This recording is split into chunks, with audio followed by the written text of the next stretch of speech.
салому алейкум душман азиз, салому алейкум бародаро. Ин масъала бо шумо доктор Бероз, ҳамеша танҳият хонад бошед.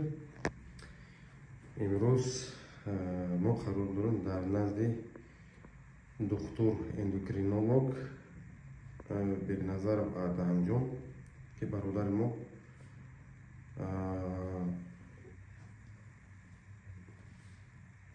фаъолияти коришон беҳад наст ва доктори дараҷаи олӣ фаъолияти қарор дорам дар тарафи метро Шолковская. Салому алейкум. Салому алейкум, доктор Бероз. Саломати хуб ҳаматон. Шукр Аҳмад.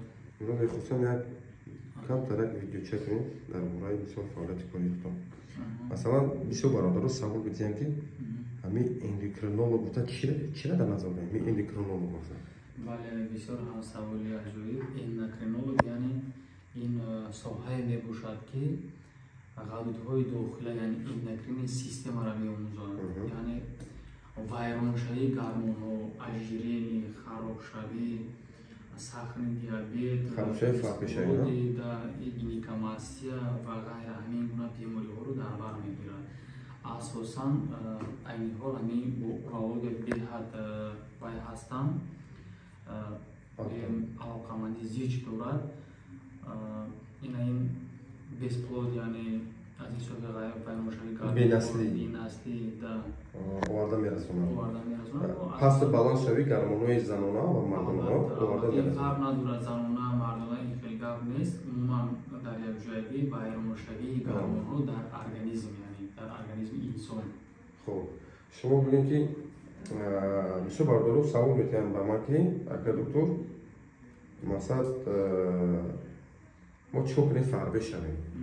ва бисёр саволҳо дар ҳамин мешавад. Масалан, мо чӣ кор кунем фарбе шавем ва чӣ кор кунем хароб шавем? ва ҳоли як дар интернету видеои баромадагӣ аст ки масалан доруи китайский самиён ва дигар доруҳо аст, мисол ҳамин реклама мекунад. Ҳамин дар ҳамин бораи дору шумо чӣ мегӯед? Чӣ кор кардан накор?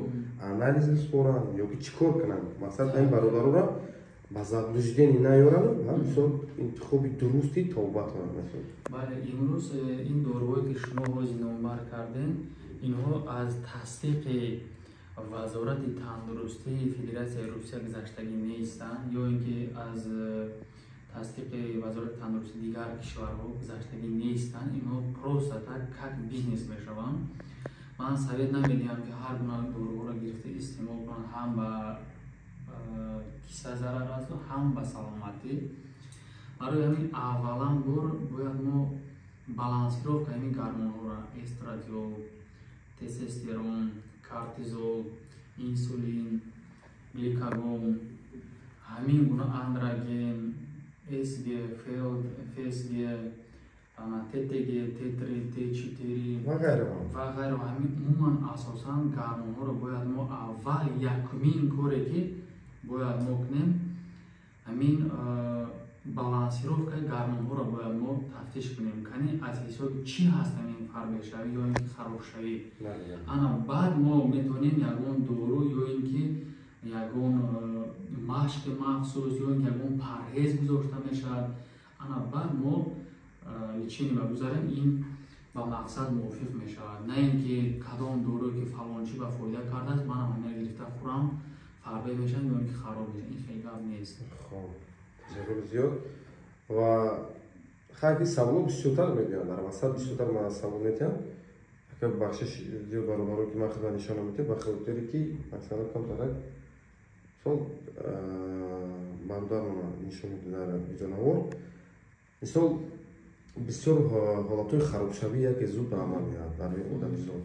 Мақсад бисёртар мехоҳам ки фарбе шавам. ҳамин бисёртар аз ҳисоби узвҳои дарунам шуда метавонад? Албатта, инҷа балансировка ҳамин гормонҳои ғадуди сипаршакл мегӯем, яъне ки ҳамин вес организма идора мекунад.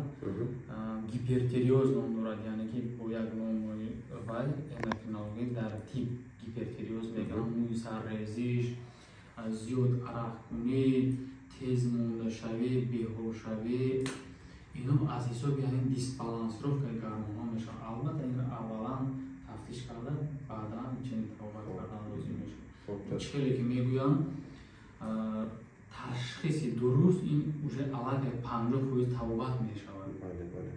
Дуруст, ташаккури зиёд. Ва як чӣ гуфтанӣ ҳастам ки бисёр бародаре ки ҳамин канали мо мегӯянд ба шумо муроҷиат мекунанд. Ҳамчунин шумо ҷои анализ бурдан мешавад? ин бале саволи нағз додем боз ҳам дар ҷои мо зиёда аз 3500 намуд анализҳо гирифта мешавад то ДНК-ро гирифта мешавад. Бисёри ҳамин бародаронмон яъне мусофирбудагиҳо аз мо мепурсанд ки чанд сум ба анализ супорем. Аввал духтур бояд муоина гузаронад, кадом намуди анализ барои ҳамон шахс лозим дониста ки мешавад, ана ҳамон анализа месупорад, на ин ки фалон сум мешавад анализ, барои ки ҳар як вай цене ки худша дорад, чиклаи шумо медонед, бале нархномаи худша доранд. Нашоти анализсупорӣ ягон монеа нест. Ҷои ҳоҷа махсус ҳаст ки ногуфта намонад, ҳатман барои гармонҳо шиками холия, дили наҳор, даже дандон ношута биёяд, беҳтарин мешавад. Анализҳо хуб дуруст мебаранд. Бале, бале. Ва бисёр бародаро савол медиҳанд ки дар ин ҷои мисол ҷои шумо ҷои шумо дар анализ спермограмма супорида мешавад? Бале, анализ спермограмма супорида мешавад. Нархҳошам гуногун ҳаст, морфология дигар ҳаст, фоиза фаҳмидан дигар ҳаст, мартезҳои дигар ҳаст. Ҳамаи ҳаминҳоро мисол аз сперма гирифта мешавад. Вақте ки омодан мо мефаҳмонем ки инаш барои чиз аст, ана инаш барои чиз, инаш барои чиз. Сода водӣ карда мефаҳмонем. Бале, мефаҳмонем. Баъд барои анализ супоридан бисёри ҳамин мардуми мо як моҳа ё ин ки 10 рӯза ё ин ки 20 рӯза сперма қапида меоянд. Не, ин хел набояд бошад. 3 рӯза задержка бояд бошад, яъне барои 3-4 рӯз, аз 3 то 6 рӯза ин 5 рӯз ҳамин. Бале, ин норма ҳисобида мешавад ки организм тичини 72 соат бояд, яъне чӣ каре шумо медонед, коркард карда мебарояд спермаи солима.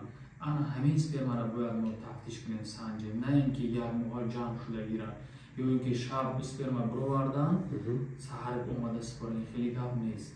Ташаккури зиёд. Ва падишо чӣ гуфтанияд? Авваланбор худатон эҳтиёт кунед, касал нашавед, бемор нашавед.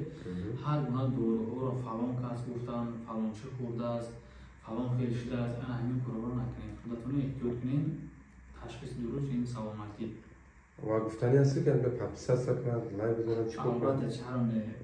Ба ҳамин канали доктор Беҳрӯз подписатсия кунед, чӣ саволе бошад. Ин канал аймана, лекин ман мисол худта дастгирӣ мекардам, мақсад ҳамин бародаро бинанд ва мисол нисбати дигар ҷойҳо мо мебинем ки ҷои худат арзонтаранд. Хизматрасонӣ масалан лаборатория ва дигар чизош шумо арзонтаранд.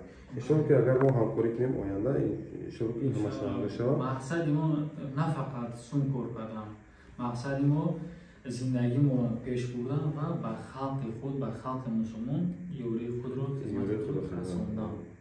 Ва мисол табобати дуруст ба ҳар як бародарон.